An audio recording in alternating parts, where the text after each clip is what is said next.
Welcome back to our summary study of the Brhad Bhagavatamrta. We're in Volume 2, Chapter 2, Gyan, Knowledge. So we left off where Gopa-kumara was homesick for Vrindavan. He left Jagannath Puri, he comes back to Vrindavan, but after spending some time there, he wanted to go back and see Lord Jagannath. So on his way back, he met some Brahmins. And these Brahmins were expert in religious duties. So he had some discussion with them, and in that discussion he found out about the upper planetary systems. They told him about the heavenly planets where Indra is the king of heaven, and that his brother is Vamanadev, the four-armed form of Vishnu, and how the opulent worship of the Lord goes on in that place. Gopa-kumara has a desire to go to Svarga. So he chants on his mantra. He's been given the boon that whatever he desires while he chants his mantra, he gets that immediately. So he chants his mantra with a desire to go to the heavenly planets. A celestial airplane comes and transports him to King Indra's abode. When he gets there, he sees the Lord and he offers his obeisances. And along with the Lord, he sees Indra there, and he sees Aditi and some other sages there, and Lakshmi. And they encourage him, come closer. And the Lord is very affectionate to Gopa-kumara. Gopa-kumara spends some time there, and he sees how the worship of the Lord is much higher than that is on the earthly planet. And he also sees the intimacy between Indra and the Lord, and how the affectionate relationship that they have. So one day, Indra, he forced himself on the wife of a sage. And because he feared the reaction of the sinful activity he just performed, he fled and he hid himself in the filament of a lotus flower. So there was no one on the post of Indra. So the Lord there, in consultation with Aditi and others, put Gopa-kumara on the post of Indra. So being on that position, Gopa-kumara was able to worship the Lord and have intimate relationship with him, and became very satisfied. Every place that Gopa-kumara went, he kept thinking, it can't get any better than this. At the same time, Gopa-kumara would continually to chant his mantra very attentively. He would get better and better at chanting his japa. As it come to pass, one day some sages, they came and they passed through the heavenly planets. They were headed by Bhrigu. And so Gopa-kumara asked, who were these individuals? Who are they? And one of the residents there, he was a little embarrassed because the residents of heavenly planet are focused primarily on enjoying the heavenly planets. But when like these sages come by, it kind of reminds them that the goal of life is not to enjoy, but to try to elevate oneself to these higher planetary systems. And he explained to Gopa-kumara about Bhagavatamrta and how the worship that the devotees do up there is in the form of sacrifice. So Gopa-kumara, he gives up his post of Indra, and with the permission of the Lord, chants his mantra, and then another celestial airplane comes and transports him to Bhagavatamrta. On Bhagavatamrta, Gopa-kumara saw that the Brahmins there, they performed sacrifices, and when the sacrifices were performed, the Lord would appear and accept those sacrifices. Sometimes the Lord would give Gopa-kumara some remnants of the sacrifices that were offered to him. So in this way, Gopa-kumara spent time there, and he watched the Brahmins perform sacrifices. And then when the sacrifices were performed, the Lord appeared. Now, when there were no sacrifices, the Lord wasn't there, so then Gopa-kumara felt a little sad at these times. But then when the sacrifices resumed, the Lord would come back. So this went on. At one time, Brahmaloka, because of its location, at the end of the yugas, the 4 yugas, there would be a partial annihilation, and the heat from that annihilation would force these residents from Brahmaloka to go up to Jnanaloka. And when they went to Jnanaloka, they would continue to do these sacrifices. Now, the time duration on Jnanaloka is the same as Brahmaloka. For 1,000 cycles of these 4 yugas would be 1 day of Brahma, and similarly would be his nighttime. When the sages did sacrifice, the Lord came. And then when they didn't do the sacrifices, when it was nighttime for Brahma, no sacrifices were done or performed. So during this time, the Lord did not appear there. So this made Gopa-kumara feel sad, but he continued to chant his japa. But at the same time, he realized that, this is not the Lord of my mantra, that there's something missing there. So at one point, another person arrived there, and it described that this person was dressed by all the directions, and he was like a very young boy. And he asked, who is this person? And they said, oh, this is Sanat Kumara. He is from Tapaloka, even a higher planet than this. So Gopa-kumara thought, wow, I would like to go to that planet and see how they perform worship of the Supreme Lord. So he chanted his mantra with a desire to go to Tapaloka, and he was transported to Tapaloka. There he saw not just Sanat Kumara, but he saw his 4 brothers, and he saw similarly a lot of other individuals who had similar appearances to these 4 Kumaras. And the form of worship they did on Tapaloka was meditation. And so each one of these sages, they would meditate, whatever form of the Lord, their Istadeva was in their heart. When they did that, they would see that form of the Lord. Gopa-kumara walked around this planet, and it was a very beautiful place, very lovely place. And he would walk around and he would continue to chant his mantra. But at the same time, he started thinking, maybe I should go back to Jagannath Puri and see Lord Jagannath. He was missing seeing Lord Jagannath because they would perform their meditation and would see the Lord, but he couldn't see the Lord.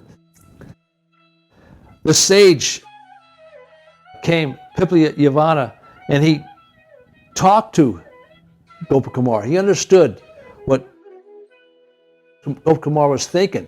And so he tried to explain to Gopa-kumara that, you should learn how to meditate on the Lord and perform that service, that devotional service. Because if you're successful at meditation, in samādhi, you will be able to see the Lord everywhere. So there'll never be a time that you not see the Lord. And he explained to Gopa-kumara of the 9 types of devotional service, that remembering is the greatest one, is the best of all. Because that's the process of meditation, is remembering the Lord. But Gopa-kumara, he didn't take him up on that offer. And the Kumaras, what they did was they all started meditating. And when they meditated on their samādhi, each one of them turned into the form of the Lord that they were meditating on. And so Gopa-kumara was able to see the Shringadeva at one time, maybe the forearm form of Vamanadeva, another form of Vishnu, all depending on how they held in each hand, their disc, their club, the conch shell, and the lotus flower. After this happened, another person came to Tapaloka, and this person was Lord Brahma. Now, Lord Brahma came, and he had a conversation with the 4 Kumaras, and then he left. So Gopa-kumara said, well, who is that person that was just here? the Kumar said, oh silly Gopa-kumara, you mean to tell me you've made it this far and you don't even know who Lord Brahma is? And so therefore they explained who Lord Brahma was. And they said he lives on a planet that's even higher than this planet. And he worships the Lord with great opulence. It's the topmost planet. And he also told him, even within Lord Brahma's planet, there's a Vaikuntha planet where Mahapurush resides there. So Gopa-kumara thinks, wow, I want to go to this planet. So chanting his mantra and with a desire to go to Brahmaloka, he was transported there. He gets to Brahmaloka, and similarly, he sees the Lord at a distance, and he's lying there, and he sees Brahma there, and he offers his prostrated obeisances, and they encourage him to come closer. Not only is Brahma there, but Narada Muni is there, and many other sages, like the personified Vedas, and they're all offering prayers to the Supreme Lord. And so Gopa-kumara is being treated very affectionately by the Lord, and he brings him into his company. And similarly, the goddess Lakshmi Devi, she also, because Gopa-kumara is a little cowherd boy, and she also is very affectionate to him. One day, Lord Brahma, at the shore of the water, he sees some foam. And he reached down and he touches that foam. And when he did that, that foam turned into a demon. And this scared Brahma, and he ran away in fear. But the Lord came and he killed that demon. But Brahma didn't come back. The Lord decided to have Gopa-kumara accept the post of Brahma. And you see the Lord makes all these different arrangements for Gopa-kumara, from the king to Jagannath Puri, from Indra, and now the post of Brahma. And he allows him to experience these different relationships that these individuals have with the Lord. So we see that each different age, like in Satya Yuga, is the age of meditation. Treta Yuga is the age of sacrifices performed. At the age of Dwapara Yuga, it's deity worship. And now in Kali Yuga, it's chanting the names of the Lord as the method of worship. But Gopa-kumara was to be able to experience all those different methods of worship on each higher planetary system as he moved upward. But now he's at Brahmaloka, and he's experiencing a personal relationship with Mahapurush. One day, there was this jiva who was being glorified by everybody and showed great respect. And Gopa-kumara asked about, who is this person? And they said, well, he's achieved liberation. Gopa-kumara starts to inquire about what is liberation. At first, there was a discussion that turned quickly into a debate. There you have the personified Vedas, you have the Upanishads, the Agamas, the Shrutis, the Smritis, and you have some bhakti scriptures. And so they're arguing back and forth. And what is brought out here, what they say initially is that some of the Smritis and Shrutis, that only by Gyan is liberation achieved. And even by that, it is very difficult to do. That's why they are glorifying them, because it's not an easy process. But then, like the Bhakti scriptures, they're arguing, and the Agamas, they're arguing, no. They say that in text 173, from even a shadow of the Lord's names, if one somehow chants them but once, or merely if they enter the ears, liberation is easily attained. So this argument, how they're saying it's easily attained as a shadow of the bhakti, and these other Upanishads are arguing, no, it's a difficult discipline, and it's only through Gyan. But eventually the bhakti scriptures, they won out. And so at that point, and they started talking to Gopa-kumara. In the section of the Brhad Bhagavatamrta, there's an extensive discussion about how bhakti and devotional service is higher. Sanatana Goswami, in his commentary in text 213, he says that there's no other means to attain it. By the mercy of the Lord, one who practices bhakti, dependent only on him, will surely achieve complete happiness. And he says that devotion and practice culminates in devotion and perfection. So the practice of bhakti is impressed upon to Gopa-kumara. But Gopa-kumara still has a desire maybe to go to this Mahakala Puri, where this place of liberation. And he's thinking this, and then the Lord comes to Gopa-kumara and he talks to him. So the Lord says, you should first go back to Mathura, go to Vrindavan. You should go there first. He said, go to your dearest pasturing grounds, to the land adorned by many places of my varied supreme pastimes. For long ago, time has passed since Lord Brahma himself prayed for birth as a blade of grass in Vraja. That land now appears to be same as then. Now, as we mentioned, yugas have passed, thousands of ages for one day of Brahma. Every day he spent there as Brahma, and at Tapaloka, 1,000 cycles of these 4 yugas has passed. But the Lord tells him, even if you go back there, my Vrindavan looks the same. It's always the same. So he continues, there you will again meet your guru, most dear to me, and by his mercy, you will be empowered to understand everything in full. You will soon come see me in person at Mahakala Pura. There, you will attain extreme bliss that will enchant your heart. By the power of my mercy, you will wander about freely and experience hundreds of amazing wonders. After some time, my dear son, all your ambitions will be satisfied, and you will play with me as you like in Vrindavan.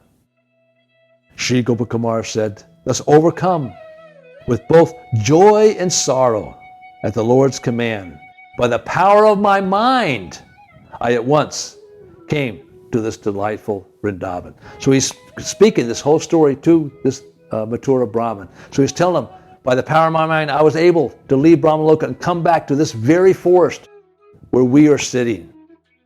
That's the end of chapter 2.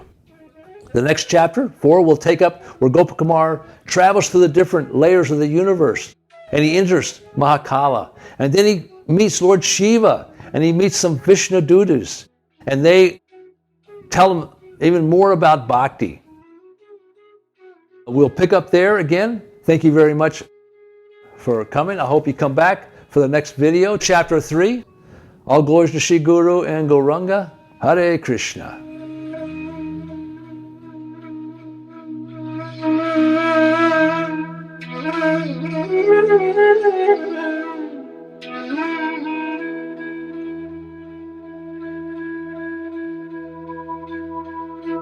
Thank you.